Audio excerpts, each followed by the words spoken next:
Hey guys, and welcome to a new video. Today I want to talk a little bit more about the Ultimatum leak, more about the official post or thread about the leak, just covering everything and give you my 2 cents about certain topics or how I think the leak is going to turn out. And quick spoiler, holy shit, I think it's going to be amazing. So first of all, this is no super new information. It's about 5 days to go until the leak starts. So in the next upcoming days, we're gonna have way more information when it comes to I don't know, unique reveals or certain changes, gem information, balance manifesto, patch notes, and. So we're gonna cover everything until, or at least once the information is out. Today I want to briefly talk about the overall things about the Ultimatum League. And I think first of all we're gonna start with the trailer. It's like a 1 minute 50 or so. We're gonna spend it watching that again because I think it's super awesome. And then we're gonna cover the rest of the information here. And yeah, as I said, gonna give you my 2 cents about it. You only live once, Exile. Oh no! Make your choice.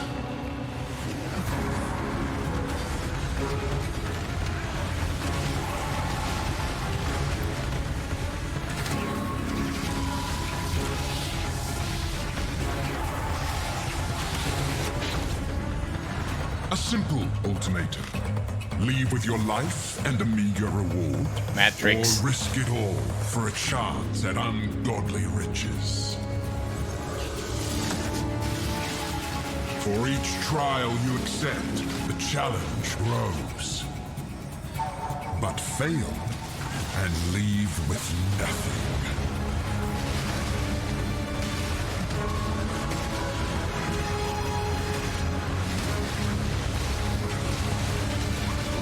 Can't wait to grind again, dude.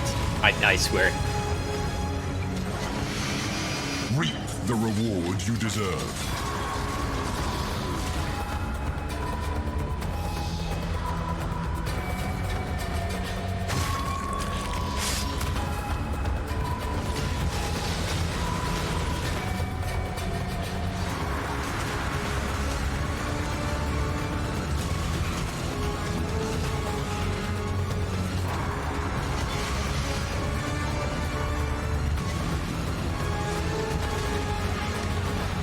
Ultimate reward requires ultimate risk. Face the ultimatum. I think it's going to be insane, actually. So yeah, sorry about that. So basically, Ultimatum League, the thing is, if you remember the small little spoiler video or teaser that we've seen a month ago, where people were kind of upset, me included, was yo, this looks like Ritual Part 2. We just had a leak like that. This looks like what is it called? The Temple of Atsuatl, Incursion League mix, right?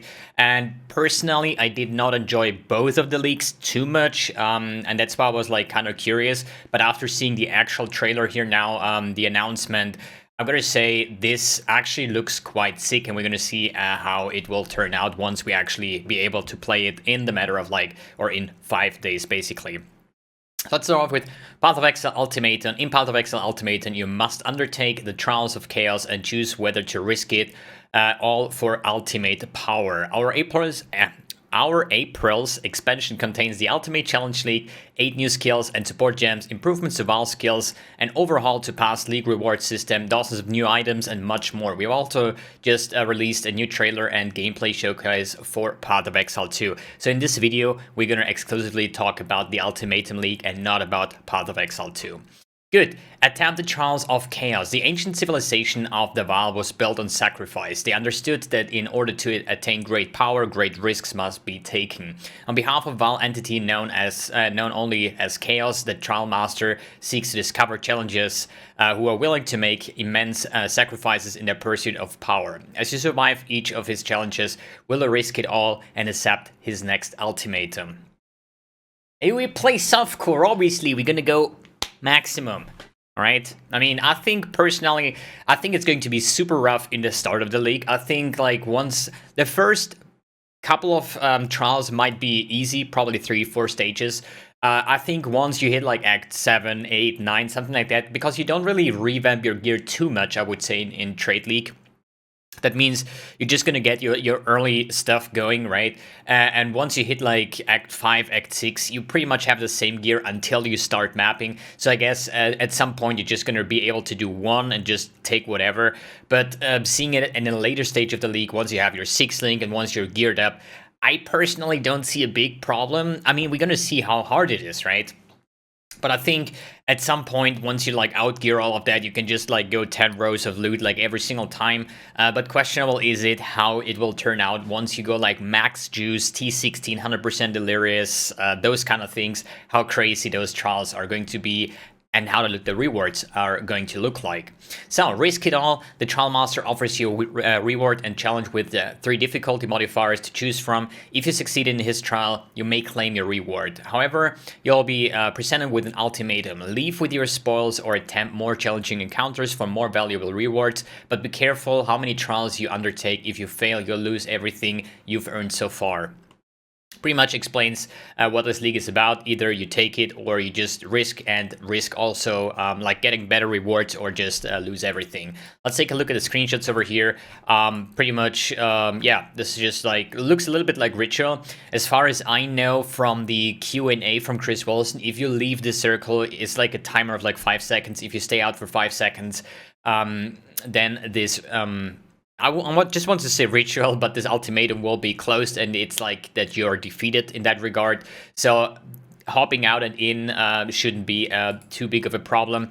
One thing that I saw in the trailer, which looks really good, is finally some kind of freezing screen. So I wish I would have that kind of thing on like so many other leagues. For example, if you do Yun, right, you do your syndicate members, and while you're actually thinking about, okay, should we like interrogate this guy, should we kill him, and blah blah blah, there was randomly a volatile spawning, and you just get killed on the spot while you're actually not even focusing about the game because you were reading those kind of things, right? And it happens on a lot of these kind of league mechanics, and this time around, once this pops up, the entire screen is frozen. You're not gonna kill something, but you're not gonna die either, right? And you can actually take your time and check your rewards, check what's the next step you want to do. So I think big plus here. I would like to have this kind of like freezing screen on almost every single league mechanic that pops off a screen where you actually have to check something like incursion, for example, when you check your what's it called, your temple, which room is the next, do you want to upgrade, do you want to switch the room, and so on, right? So, and here's another screenshot with just monsters slain. Looks like Ritual, so I think like builds like totem builds might have like a superior thing here if you just place them and you just run away. But you know, at some point, like heavy clearing might be like the best success, like as we know anyways from like all other league sources as well, right? Good. Double or nothing. In the end game, inscribed ultimatums indicate an offering you must bring to the Trial Master's domain. If you're able to succeed at the Inscribed challenge, the Trial Master will reward you with an item of roughly double value. But if you fail, you forfeit the offering that you put into the line. Inscribed ultimatums come with a challenging assortment of ultimatum difficulty modifiers and can be traded to other players. This is something I really like, because in the start, when I watched the trailer, it was more like, yo, can I just like gamble mirrors? You know, can I just put in a mirror, do the sacrifice, get 2 back? Like, this is like stupid, right? But now checking these kind of orbs where you actually see the difficulties and whatnot, and it also says require sacrifice. So you need to find a sacrifice, an ultimatum that lets you actually sacrifice a mirror. I don't know if this is this actually exists. I don't know if this will be a thing later on, or if this is just strictly off the table, because at some point, if you have like some almost immunity build, I would say, and you're safe to do any kind, then you can just like double your money all the time, and this is like kind of stupid in that regard, right? Let's check out the screenshots here. Like graphically, God, I cannot wait for these kind of blood theme red, you know, like this is my favorite colors, like obviously for my layouts, like black, red, all the kind of things, you know, like it's going to be hopefully quite insane. Good. Let's go over the next thing. Actually, let's check out these. Choking Miasma, Totem of Costly Potency, Ruin, Escalating Monster Speed, like whatever, okay? Good. Reap your reward. As the difficulty of the Trial Master's encounters escalates, so to do the rewards. In addition to some of the Path of Exile's most valuable items, you might be offered new Ultimatum exclusive unique items.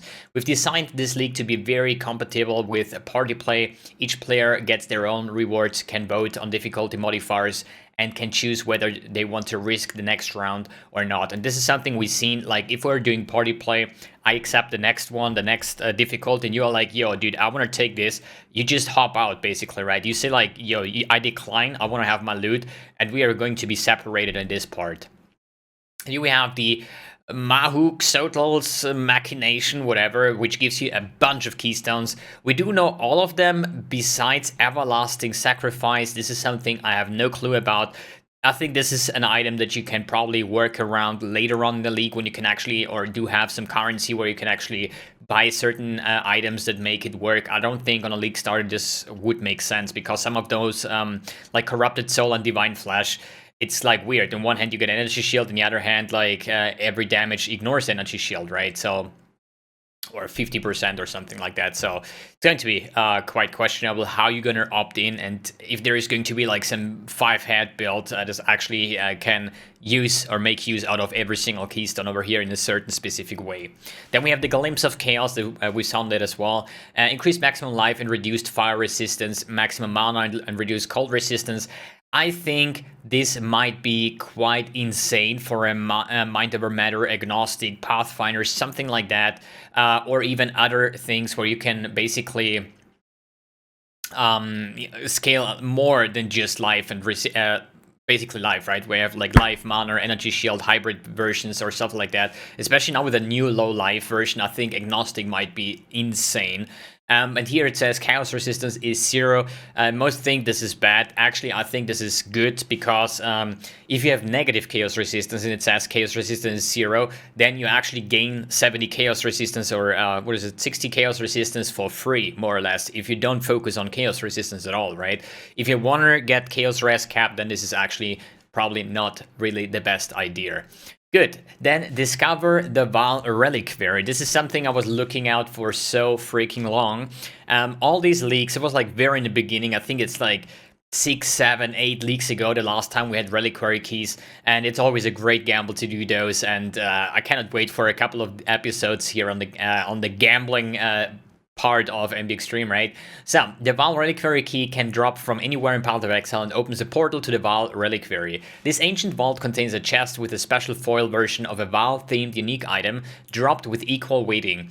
Due to the value and power level of these items contained within, this is the rarest Reliquary key ever added to Path of Exile.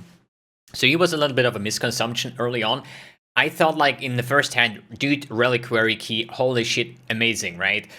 Problem, it's a Vaal reliquary key, so that made me think like, yo, only Vaal items are in there. That's actually trash. The only thing that I can actually think of is like Surface Heart or the Serious Reflection that are actually valuable. But on the other hand, it says Vaal themed items, so it doesn't really have to do anything with Vaal or in the greater good. Like if it's in a connection with Vaal, it might even be dropping there. And since they state this is the rarest key they ever introduced because of the power level of these items, I'm actually very interested on what kind of things we're going to discover in the Vaal Reliquary as well, right?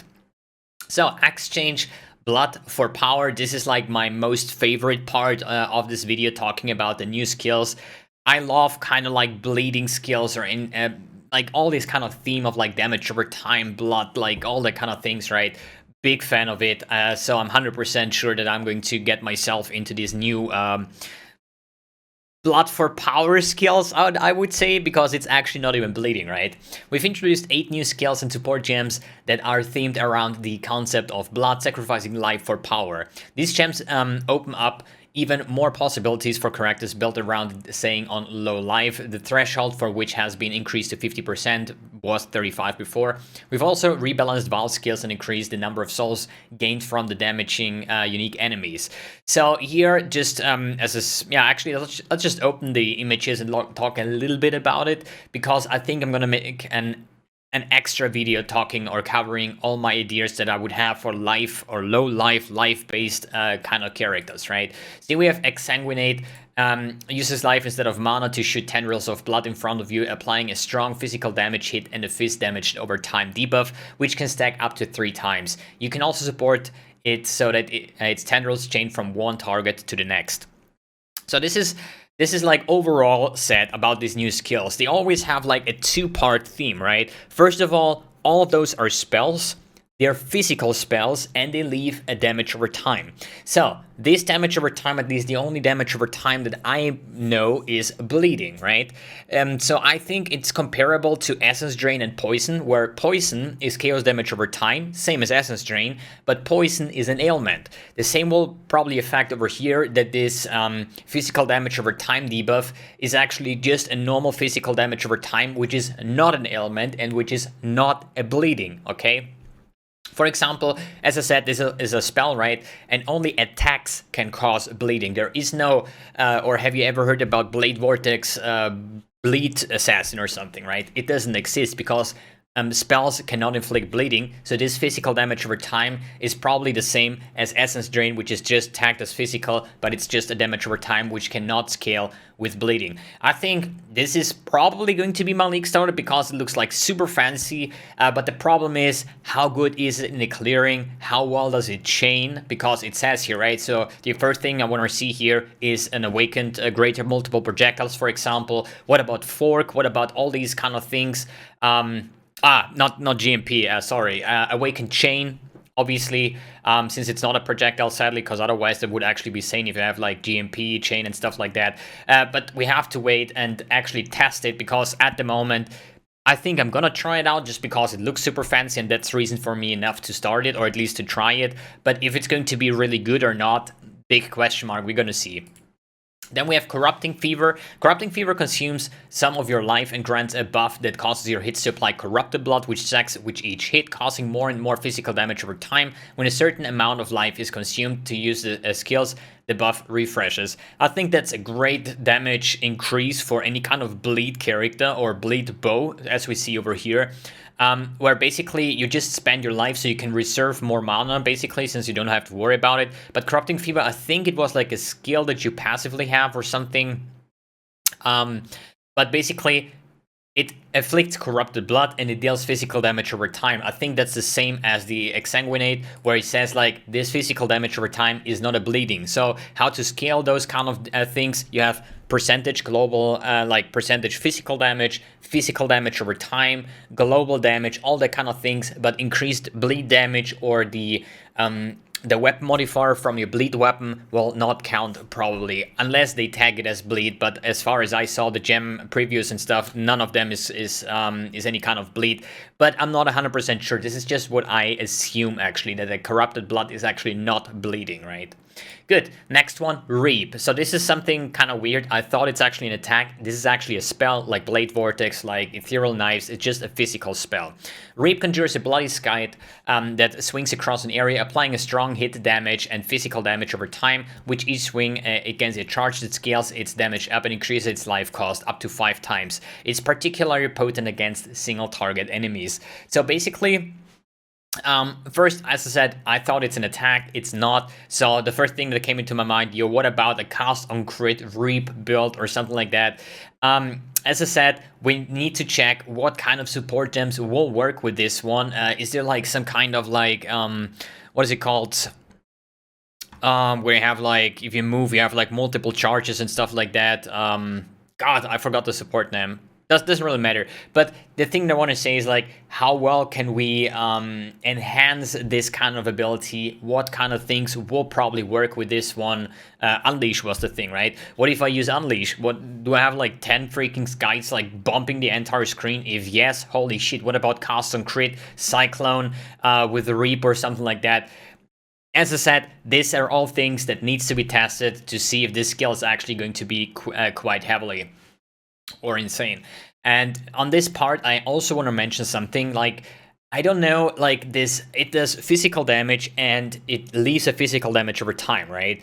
So, since a physical spell, and we know a lot of physical spells that scale insanely with conversion, with that being like, for example, Ethereal Knives, Blade Vortex. Like, how often do you see a Blade Vortex build that's actually using physical damage, right? Barely. I think most of them are actually Cold Conversion or Fist to Lightning or Eternity Shroud or all kinds of things. Herald of Ash, physical is extra fire.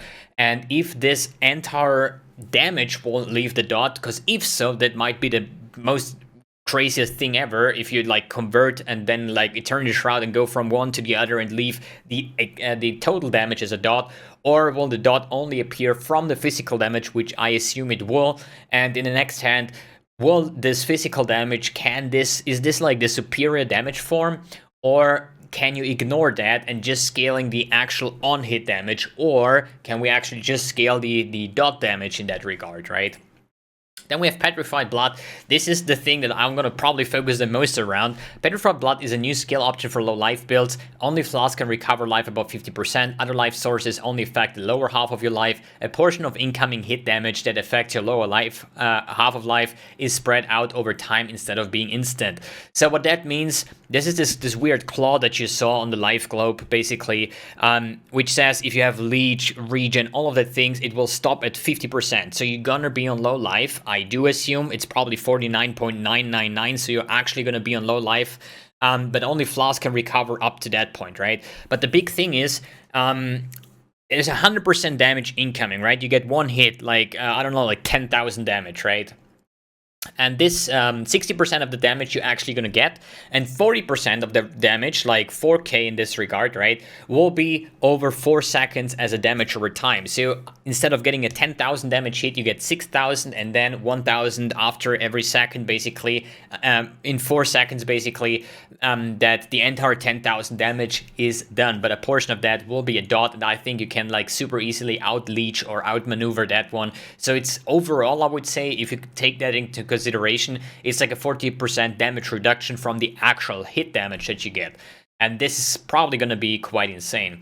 Then we have Arrogant Support. The Arrogant Support causes support skills to reserve life instead of mana and provides an increase to the effect of auras that it supports. That's a big buff to like Aura Stacker or something like that, I do assume.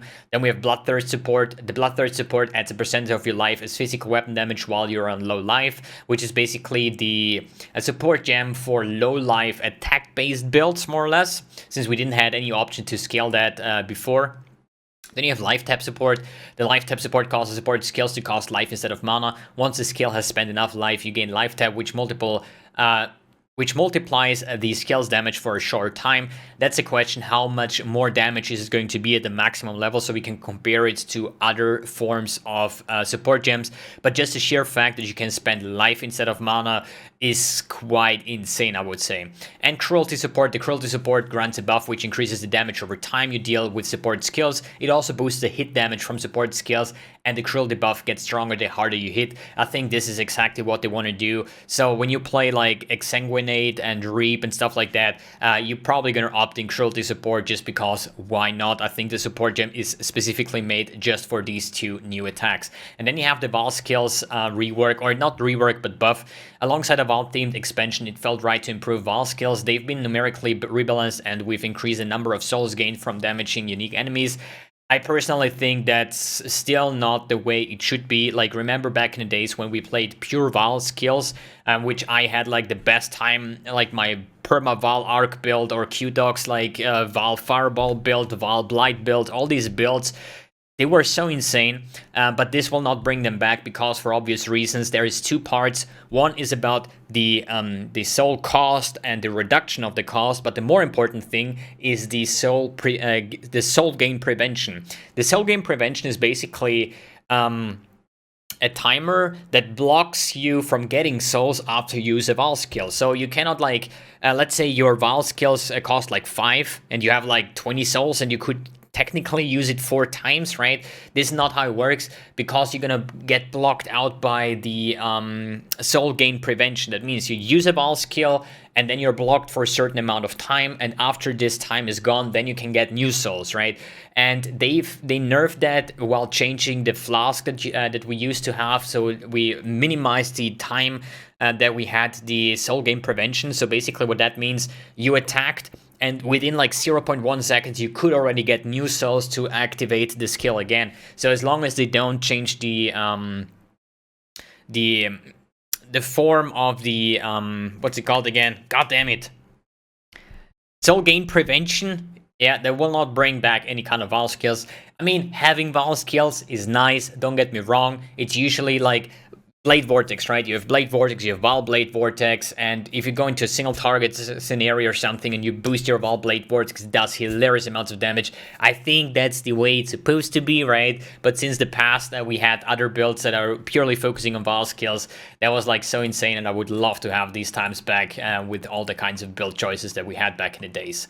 Good. Then we have rewards improvement. In Ultimate, we've buffed the core drop pool with more valuable items to find in any content of Path of Exile. We've bolstered the core drop pool with new currency items, secret vendor recipes, a selection of powerful league-specific uniques, including Headhunter, that's like important. New Atlas base types and have made act bosses worth farming again, but that's just the start. Almost every other reward system Path of Exile has been improved as well. This is like such a great thing, and I think in Ultimatum League we're gonna have so many quality of life features with like the offerings in the map device, for example, right? Or like, I mean, Orb of Binding, probably something more like towards Solo Self-Fund and stuff. There's a new ring that has like Chaos damage is implicit. Then we have the Veiled Chaos Orbs that are basically working like Chaos Orbs, but they add a Veiled modifier, which can be powerful in crafting if you prepare bases more or less, right? But in the greater good, I think it will just help like getting all these Unveiled duns, which also takes like a shit ton of time, even if you farm Yun all the time. So I do that all the time, basically.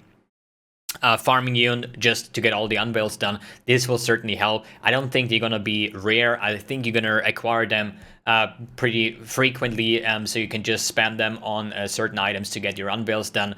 But maybe at some point they're going to be useful in League Start to actually craft some very useful items. If you have some good stats like T2 life on a ring, for example, a bit of resistance, then you have one unveiled mod to actually get something good out of that as well. So I think they're actually better than a Chaos Orb just because you have the fact that you can unveil 1 out of 3 chances to get something good in this regard. And also the drop pool is quite insane. I personally don't think that I'm going to find a Headhunter. I don't think that many people will find a Headhunter. I think Headhunter is grouped as a T0 unique item, which there is only 1 or 2 items, which is Headhunter, Inspired Learning, and those kind of things, right? So they are not as rare as a Mirror, but super rare, and dude, T0 uniques, right? I think like a Sharon's Wrapping is that, right? You probably find like if you play a lot, like maybe 2 or 3 shafts per league, right? And I think Headhunter, if you find one, dude, you could also play Lottery. I think they're gonna be really, really rare. But in the same hand, they are also gonna like lower the chances of getting a Headhunter while gambling, with that being Ancient Orbs, with that being Chance Orbs. And now the good thing is though that you don't need Nemesis anymore to Chance or Ancient Orb a Headhunter. You can do that straight in your hideout as well. And we have another reward improvements too. We've made several improvements to the rewards in Lord's Labyrinth. You can now see enchantments outcome before you pick them up. By choice of 3 specific helm enchantments are offered in Eternal Labyrinth. The Emperor's Jewels that used to be awarded for the fastest daily Labyrinth runs can now drop rarely from Labyrinth's reward chests. We have also introduced 2 new Labyrinth-specific unique items. You can now consume an offering of the goddess in the map device, open portals directly to a random trial. This will basically help you tremendously in the start of the league to get your trials done, to get your Ubalab done. So we have the Scales of Justice, which is a Chimming Spirit Shield, which has no energy shield, mana, life, then added fire damage per 100 maximum life or mana, whichever is lower, okay?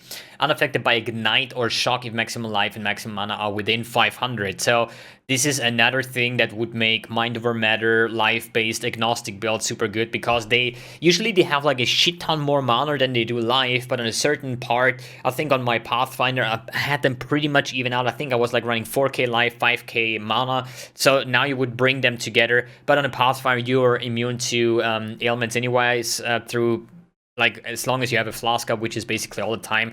But there is definitely going to be other sources where you can use these kind of things. Like getting freeze immune is like a boots enchant, then unaffected by Ignite and Shock is actually the only hard parts to do. So you would be ailment immune just by having this shield. But I personally, we're going to see if that will have any cost or in any build that we can suit this one in. With the Labyrinth, it's pretty cool. You now have, like, if you enchant your helmet, for example, you put that one in, and you have like 3 enchants to choose, so it's 3 times the chance that you actually hit the one that you want to have. It's not like, yo, I have it twice enchanted, and yeah, I can have 2 random enchants. Now you actually have 6 random enchants, and with the special, the gift of the goddess and stuff, the gifts basically will make you have like 30-40 chances of getting the right helmet chance. So I think at some point might be actually able to farm your own lab enchants, even if you don't like lab, but just by the higher chance of getting it might actually be quite insane. And with another reward improvement, when you slay Betrayal Mastermind, your Immortal Syndicate members now drop their rewards at 1 tier higher than their current tier. A valuable 4th tier of rewards has been added to allow this, and a few of the best existing rewards have been moved to that tier. Build modifiers crafting now unlocks faster, and modifiers that are unveiled on items are now more powerful than their crafted counterparts. A new Betrayal specific unique item can now drop from the Mastermind. This is like usually if you farm Betrayal, you maybe do cut arena like 2 or 3 times on the league start just to get like the chances of the helmet that sells for quite a lot. But after a while, why should you do cut arena? Like, you're wiping your entire board, and usually setting up the entire board takes already quite some time, and you want to farm specific safe houses all the time, and I don't think that this will actually change at any part. If you could technically just not clean your board after time you do cut arena, everybody would do her way more often. But this time, even if they buff it with the tiers and stuff, maybe let's assume, okay, you want to have Vorisi white sockets, right? You have like if he's 1 star, you have 1 white socket. If he's 2 star, you have 1 or 2 white sockets. If you're 3 star, 1 to 3 white sockets. What if they remove Vorisi 3 white sockets to the tier 4? You know, then maybe there is even 1 to 4 white sockets on the tier 4. But we're gonna see how this is gonna work out. Maybe even if you have like Haku, or what is it, where you get like 28% armor on 3 star, maybe 30% on 4 star or something like that. We're gonna see if that's gonna work out. And here we have the counterpart to Paradoxica with 3 unveiled stats for this staff. And yeah, we need to see what kind of unveiled mods there are on it, right? To see if this is actually good. Then we have reward improvements. 4 Piranha's coins drops have been rebalanced and can now be used to purchase a wider range of items from Kadiro with rebalanced essences, so they are generally stronger and have allowed screaming essences to reroll rare items. There are 4 new unique Abyss Jewels, which alongside other rebalanced Abyss Jewels are now best found from Abyss chests, so actually a reason to do those. We've also introduced Abyss Scarabs. This is quite interesting. So as you maybe remember, my accuracy stacker was using a shit ton of those Abyss Jewels. And that means that it's even gonna be stronger. So this is a perfect example here. Like T1 accuracy in Abyss Jewel was 140 to 240, and now we have here 280, so probably it's 250 to 300 or something as a T0 in this regard, right, with the buffed stats. That makes accuracy stacking even better, and but also harder to achieve just because no harvest, right? So it's going to be harder to craft those jewels, but in the greater good you could achieve way more accuracy that you could do in the previous past. Then you have here this melee crit strike chance multiplier. There was another one that was actually interesting for the projectiles version, where you actually projectiles, if they hit the wall, they are actually chaining as like up to 20%, and we're gonna have so many Abyss Jewels anyways on the build, so it's definitely a big quality of life thing to do. Then we have Abyss Scarabs. I'm not sure if Abysses will actually be worth farming. Maybe somebody has to do calculations, because usually you run like Elder Scarabs or Breach Scarabs just to boost the amount of monsters. I think in a Breach, for example, there's still a lot more monsters than in Abysses, so maybe we're gonna see. I don't think that. Maybe there will be farming strategies for Abyss Jewels, but hey, Abyss Jewels are in the game since forever, and usually the basis of these they exist. You can buy them for like a chaos or so, but with the buffed one, with higher item level, you might find yourself some really good ones. But they fall into category for me where rare items are, right? Like, I'm not picking up rare items. I don't even pick up any jewels or abyss jewels just because you pick up 1,000 of these and you maybe find like 2 or 3 that are worth selling, but just the time it took to identify 1,000 and check their stats and if they're worth something, you know, it's not something I do, but everybody else feel free to do so. Good, then we have another rewards improvement. We've added new beastcraft, such as ones that can add mods to a map or influenced items. It's no longer possible to imprint items that have been split, a process which is now limited to once per item. This is like very good. Incursus has received many improvements to its rewards, including the ability to turn your Temple of Atsuatl into an item that can be traded to other players. So these kind of changes are actually insane. Beast crafting allows you to add like Exalt Slam more or less, or add parts of the harvest crafting is now available into beast crafting. Then another good thing is this splitting, right? As we know, there is always this kind of group that makes gloves with 4 white sockets, or astral plate 6 white sockets. The how you say, the energy shield one, Vaal Regalia, 6 white sockets, like Crusader Influence or something like that, and people they have like 1 copy and then they split it and just flood the market with them, which is in one hand good because they are actually pretty cheap, accessible. I would say like 3 exalts for a 6 link or something like that. It's not worth linking it for yourself anymore. But why do I think then this is a good change? Just because I personally think this permanently splitting the base is something that should not be there, to be honest, right? And there's always some people profiting a lot that were able to gamble and get those white sockets, for example, and all the rest just have to buy it, and you just have a monopole of items. And I'm happy that this splitting thing is gone. The only question though is, what about if you would imprint an item, then you split it, and then you reword the imprint? Will it lose the split tag or not? It says here that you cannot imprint splitted items that have been split. But what if you imprint before? You know, you imprint, then you split, and then you both have the split tag, but on the original version you just imprint back and split again. So hopefully they think about that one too. And then this one here with the temple, this is like actually really, really, really good because it's less scam. And like, I personally, or there's a lot of people that run Alva just because of boosting their maps with like more monsters for like 100% Delirious and stuff, but nobody cares about the temple. The only thing you want to actually do is like corruption, double corruption and something like that, but you always have to go to like other sources like TFT and stuff to find people where you can actually buy those. And then there is always a chance of getting scammed, you know, if the guy says, yo, it poofed, you know, but it actually didn't, and the exact same guy has it then for sale, your item, like with like a mirror tier quadra, or at least like +4 shafts or something like that. It kind of sucks. This time around, you just buy the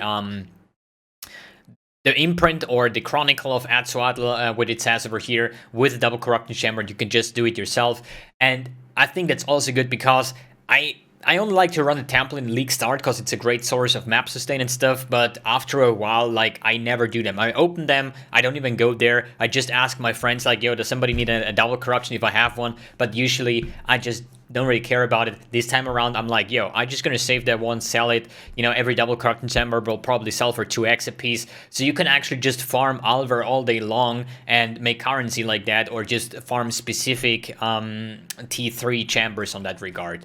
Then we have another rewards improvement, which is alongside new Blight, Metamorph, and Delirium incubators. We've modernized other incubator rewards. We've also introduced Blight-themed scarabs, and 2 catalysts. Corrupted Blight maps can drop in the new Tainted Oil, which allows anointments of corrupted items. Just in Blighted maps now benefit from map item quantity value, which is kind of really good because I'm not a Blight fan, but I know people that run a lot of Blights. And in the end, they always run these things white with like 3 teal oils, I think, for lucky chests and stuff like that. This time around, the quantity will now affect the drop, so it's finally worth to actually craft your maps rather than just throwing them in white and just, you know, AFK the map, right? Then we also have like incubator stuff happening. The thing is, I would still love to have an incubator staff. Like my standard stash tabs and in League, usually when I do like a farming project like Simulacrum and stuff, it's flooded. I have like quad tabs of incubators. It just like kind of sucks, and most of them are useless anyways. We're gonna see how well they like improve those incubators. We have new catalyst that increases the critical modifiers on ring, amulet, or belt, which is quite nice as well for boosting multiplier for the better damage gain. And then we have tainted oil, which is insane, and this is something I was hoping for since Blight League.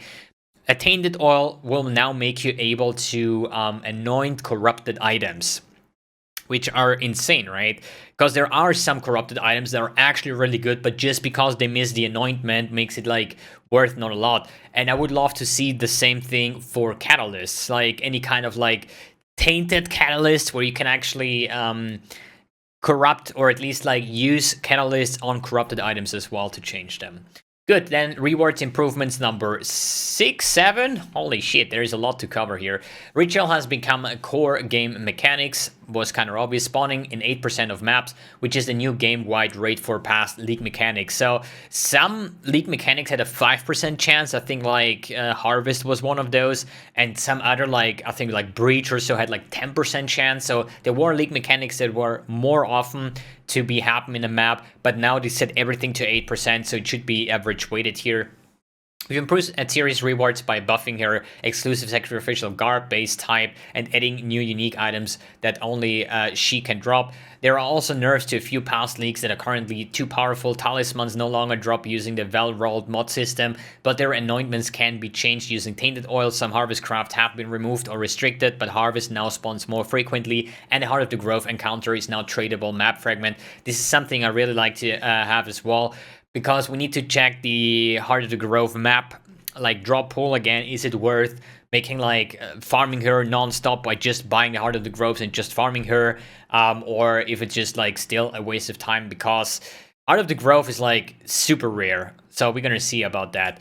And the harvest changes, I'm not gonna cover that here. I think Reddit and stuff like that, they were like, do I actually want to say anything? I just think there are some people that like the changes, there are some people that dislike the changes, and in the end, I personally just want to have the best game available, and personally I think Harvest will not be part of that.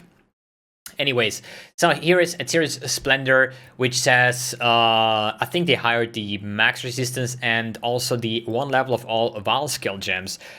This is interesting for some kind of like, what about Vaal Blade Vortex, for example? Will it actually give you +1 level to Blade Vortex as well, or just to the Vaal skills? Or questionable, but in the other hand, like, this chest does miss the most important thing, which is Explode mod, and therefore I don't see any scenario where I would actually use those kind of new chests, even if it's strong, but, you know, no Explo is no Explo, right?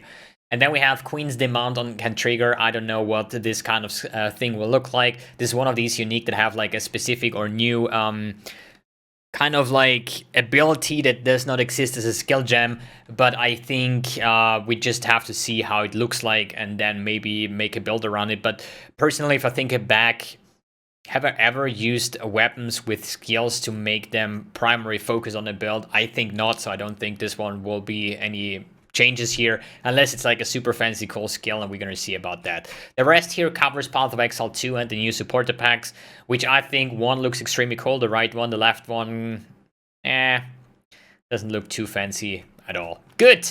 That was a lot to cover, a lot to talk about. As I said, I'm really looking forward. We have 5 days, 13 hours to go, and we are now at this part of the PoE circle. You know, remember this when you're just waiting for the new lake. Like, if you remember, back in the days, I was playing like a lot of Diablo 3 now with a new league, World of Warcraft, all these kind of things, which I still do. But now, since I have the league teasered here, or basically we know what's about, we know it's going to start in 5 days, I don't even want to log into any other game. I'm just sitting here trying to think about new cool skills and builds that I want to play, and I just want to have all the things started, and I think a lot of people will do agree on that part. Alright guys, thanks for tuning in, thanks for watching, and see you on the next video.